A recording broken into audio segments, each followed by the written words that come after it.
Today we have some breaking news in the boxing realm. We had heard rumors about it. We'd even heard, somewhat unofficial announcements about it. But Canelo versus Crawford is now official, ladies and gentlemen. It's officially happening on September 13th, live on Netflix. This one is a banger. They're calling it the fight of the century. It's definitely the biggest fight in boxing right now. And I am so pumped for this thing. Now, we're going to get into the minutia of it and all the stuff that's going to be happening and all the press conferences and everything else that's planned around it. But before we do, let's go to H.E. himself. The big H.E. had a message about this fight. And we're going to take a look and see what Turki Al-Sheikh is saying with this official announcement. Canelo Crawford, 13th of September in Las Vegas. Thank you for everyone. Thank you, Canelo. Thank you, Crawford. Thank you, Netflix. Thank you, Wade, maybe? I don't know. Maybe thanks to Wade. I don't know. I was here. I didn't get a thank you. Come on, H.E. You're right. I didn't have anything to do with this. We continue. Bella. Thank you, Bella. Thank you, all your team in Netflix. Thank you, Nick Khan, TKO. Thank you, Dana, my brother, who he will promote this fight with me. Thank you for... Okay, before we... I love Turki, man. Look at this pose. It's amazing. So before we go on... a lot of people had some thoughts about potentially Dana White and Turki not promoting this together because Dana White's name was not on one of the recent press releases. But I didn't think that he was... I didn't have any inside sources, but I didn't think that that was the case. I figured if Dana had signed his name onto something and that Riyadh Season was going to be doing this deal with TKO to make, they haven't really named it yet, but TKO Boxing, whatever that's going to be, that they were going to follow through with it. I think people put too much stock into people picking and choosing. This may happen, but with Netflix being involved and because boxing audiences are far different from MMA audiences, you can look at my channel and see that. Like they're not the same audience. Most people that enjoy MMA watch MMA. Most people that enjoy boxing watch boxing, and the crossover between the two is very minimal. Honestly, the crossover between the two might be the Jake Paul fights, the crossover boxing fights. But this one will have mainstream appeal. I do think that it being on Netflix is going to help, which is why I think Dana was more on board to do it. Thank you, Canelo. Thank you, Crawford. In your city. Thank you, Netflix. Yeah, Canelo Crawford will be free because, yes, you'll need Netflix to watch, but this is the same playbook that Jake and Mike Tyson used on Netflix. I think it's a good idea. There's going to be a ton of eyes on it. That's why I said it's the biggest boxing event of the year. American audience, I think, desperately needs it because right now, American boxing, especially what happened with Keyshawn Davis last weekend, we have, younger guys like Abdullah Mason. We have Emiliano Vargas. We have those guys, Richard Torres, but American fandom in boxing right now needs to grow, and this could be a way to potentially do that. The buffering issue, we'll see. I think that was a first event thing, but then again, I think the NFL might have had some issues with it as well. But I think the Netflix platform is such a good one for people that are on the fence about buying a boxing pay-per-view.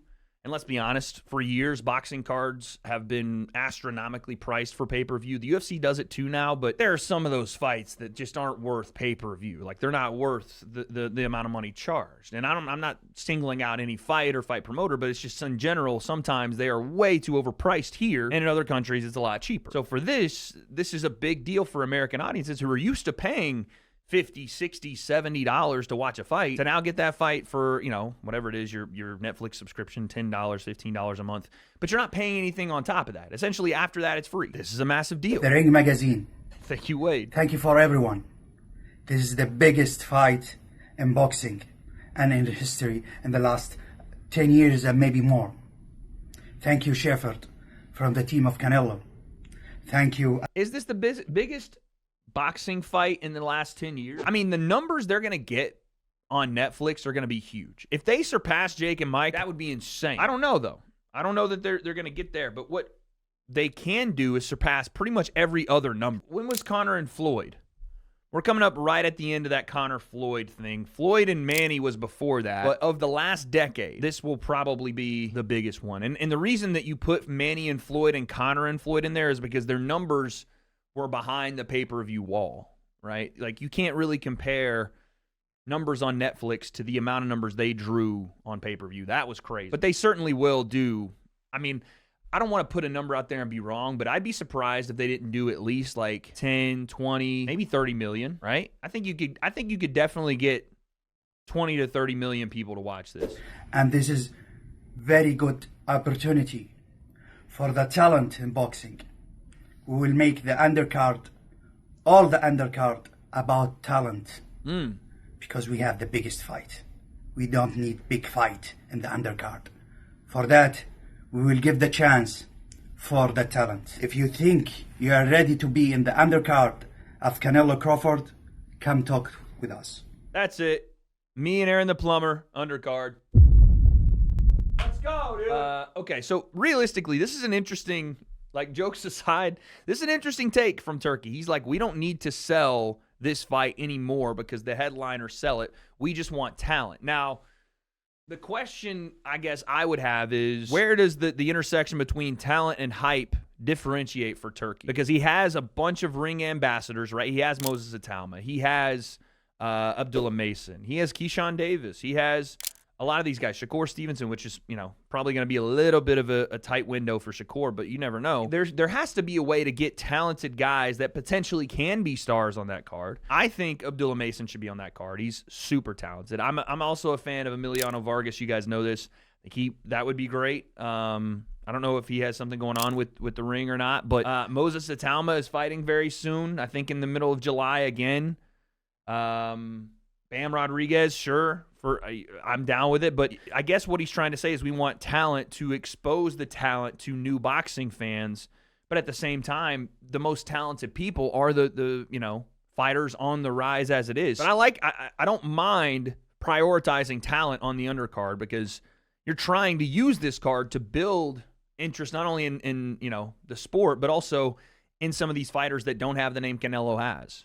Right? You're building interest in the main event just by it being the main event. But the fighters themselves that are, in their rise to the belts or just got a belt or whatever, they can definitely use from this exposure. And again, the only thing we have to compare it to is the Jake Paul, Mike Tyson card. And some of the fighters on there have massive benefits from being there. Like Katie Taylor, Amanda Serrano already were big names by the time they were the co-main event, but they had 50 million people watch them, 60 million, whatever it was, in that co-main. Mario Barrios, even though he didn't have a great performance on that card, he's getting Manny Pacquiao in his next fight, right? He's the champ. I think it was a draw that he had on that card, but getting a Manny Pacquiao fight after being on that, Name value, talent, there has to be somewhere in the middle, but again, it's just mostly because the talented guys are the ones rising in the sport and creating a name for themselves as it. I think what Turki is saying is, like, we don't need Anthony Joshua on the card, right? We don't need Tyson Fury on the card. We don't need, like, some of these higher level, to the casual audience, big names on this card. We want the younger talent to come through. Thank you,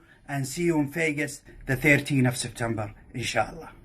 There we go. September 13th, you will see Big H.E., Dana White, and of course, that absolutely stacked main event. Speaking of Dana White, here's what he had to say on the announcement. Quote, Turki Al-Sheikh wants to make the biggest fights that fans want to see in boxing, and this is right up my alley. Are you kidding me that the first boxing fight I'm going to promote is Canelo versus Crawford? It's literally a once-in-a-lifetime fight, live on Saturday, September 13th, streaming globally on Netflix.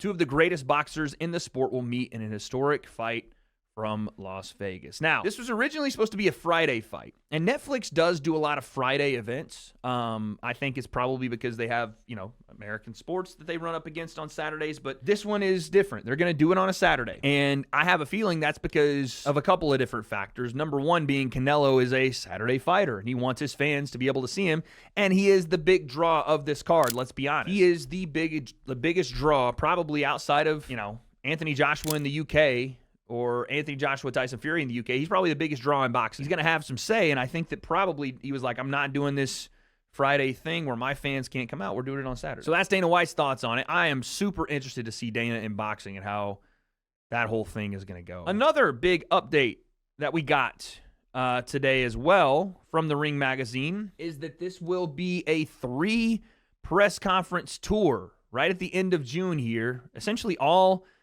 in the span of 1 week, from Friday to Friday, we have 3 press conferences for Canelo and Terence Crawford, 3 different cities. One will be in Riyadh, one will be in New York, and one will be in Las Vegas in the T-Mobile Arena. Now, this one's at Fanatics Fest too. Ooh, okay. I like this. Fanatics Fest in New York. This is where, again, Jake and Mike Tyson did their press conference, and it was rowdy up in there, right? New York's always got some rowdy fans.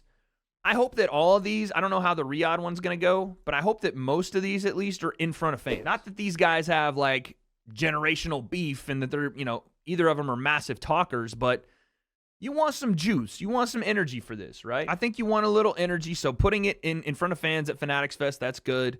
And the T-Mobile, that's more location than anything else. So that's more information, but we actually have the official article, the official news bulletin drop. This was dropped 3 hours ago. Canelo Alvarez versus Terence Crawford lands on Netflix, Vegas, to host a super fight. Now, something I'm not seeing so far is a venue, right? We know the date, we know the city, but we don't have the venue yet. And I think, speculating, because I don't have the answer, guess we'll find out, but I think it's because they're trying to negotiate or trying to find a way to get Allegiant Stadium. I have to think that. Although I don't know if anything's going on in T-Mobile Arena on that date. What if they try to get the Sphere? I mean, sure, that too. Part of me, though, wants to have it in a traditional boxing setting. I don't know. Part of me just wants it to be in T-Mobile. The Canelo Alvarez Terence Crawford super fight for the ring and undisputed super middleweight championship will take place September 13th in Las Vegas. Be streamed globally on Netflix at no additional cost to the 300 million plus subscribers.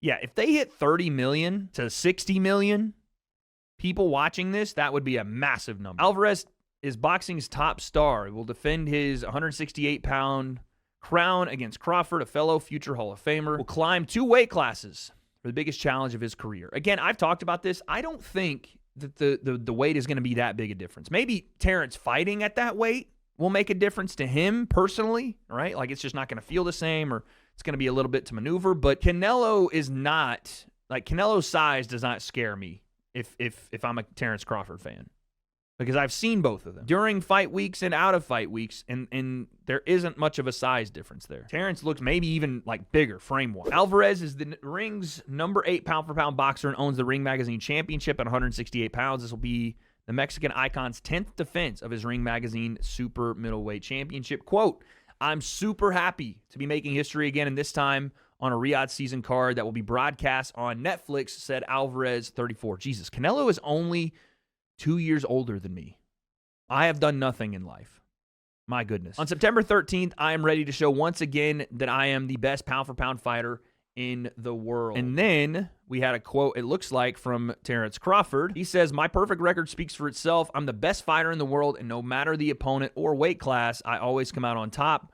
Crawford said, "On September 13th, my hand will be raised once again as the world watches greatness." Okay. So, yeah, again, we don't have the one thing, which is the place, right? The actual location of the bout. That's the only thing really missing at the moment. But other than that, I love this fight. Obviously, David Benavidez right now is the fight I think a lot of people would, in a pie-in-the-sky scenario, want to see. But I love this fight. I'm not going to complain about it because it is 2 of the best in the world going at it. And yes, weight class is a little bit different for Terence Crawford, but he's not fighting what I would consider to be a normal 168-pound fighter. Canelo is not that, right? Canelo has moved up multiple weight classes to get to 168.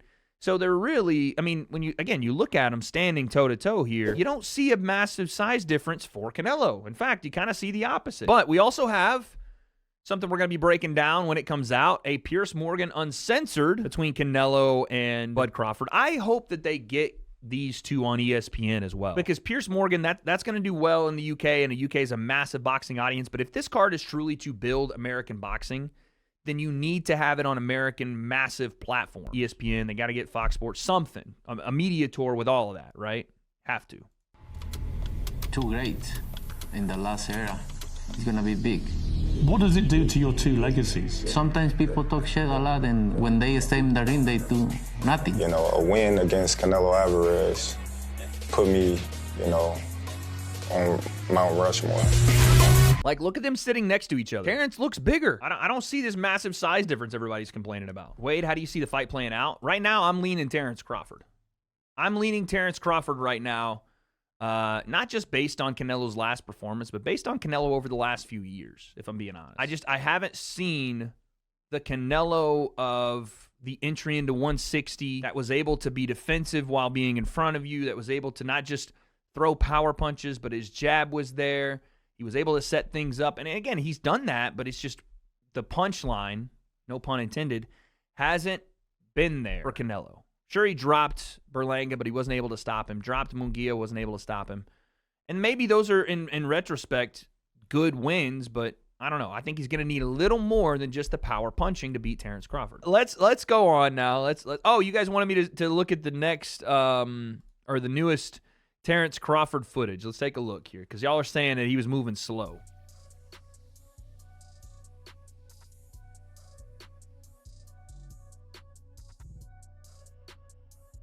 Looks like he's 180 pounds right here, dude. Like he looks massive.